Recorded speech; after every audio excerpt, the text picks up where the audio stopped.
Takže čus lidi, v dnešním videu jsem tady já a v dnešním videu tady máme pokračování z této hry. Chtějí tady po nás zase toto, prosím, letadlo. No nic, no kašlem na to, berem to prostě. Co je to freeride? Co to hraješ za hru? Normální selekce.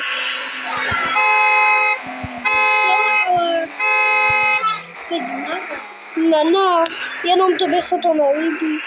no, jako mě připomíná to takovou hru, kterou jsem hrála, když jsem byla malá. No právě to já taky hrál.